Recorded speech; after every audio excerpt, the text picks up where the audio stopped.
t'a poussé à accepter de devenir marraine de l'association? Alors au départ, moi j'ai bien voulu être marraine parce que d'abord la beauté du projet par lui-même, et puis en plus j'ai fait une formation d'éducatrice au départ.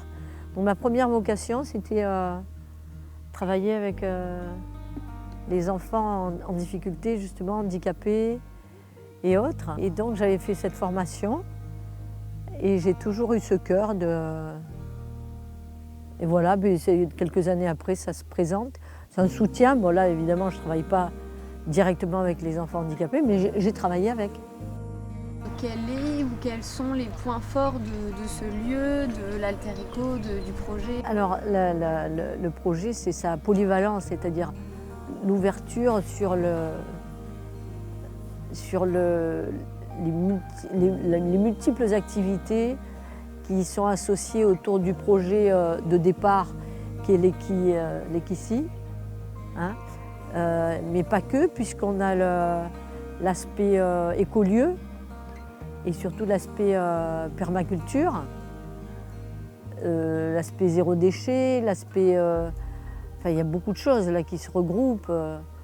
Il y a J'aime bien aussi la notion de bénévolat. C'est magnifique ça. Beaucoup de bénévoles, je crois que vous êtes une centaine. Et à mon avis, c'est qu'un début, il va y en avoir encore. Parce que la chef de projet, qui est donc Joé, a une telle énergie, une telle conviction, une telle force, telle puissance d'action qu'il va y en avoir encore beaucoup des bénévoles, je pense. Nous sommes à la naissance d'une grande aventure.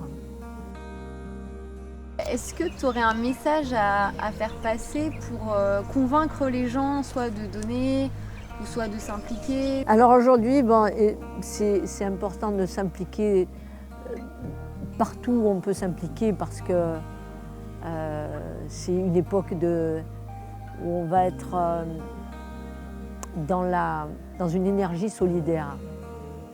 Les années à venir sont les années de solidarité. Même les parents qui n'ont pas d'enfants handicapés, c'est-à-dire peuvent y trouver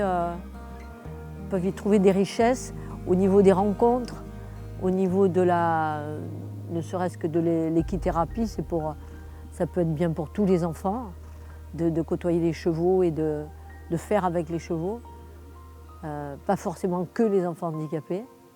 Ensuite, si les gens s'intéressent à la permaculture, à tout ce qui est dans ces domaines d'énergie, les énergies nouvelles pour le futur, comprendre comment on plante un arbre, comment ça marche la permaculture, tout ça, c'est un lieu où on peut venir vraiment, un lieu pédagogique, quoi. Bon. Et puis le côté merveilleux du lieu, qui fait qu'on est sur un lieu de partage, d'échange, tel qu'on en rêve, quoi. Quelque part, on rêve tous d'avoir un lieu de partage et d'échange dans un cadre aussi merveilleux.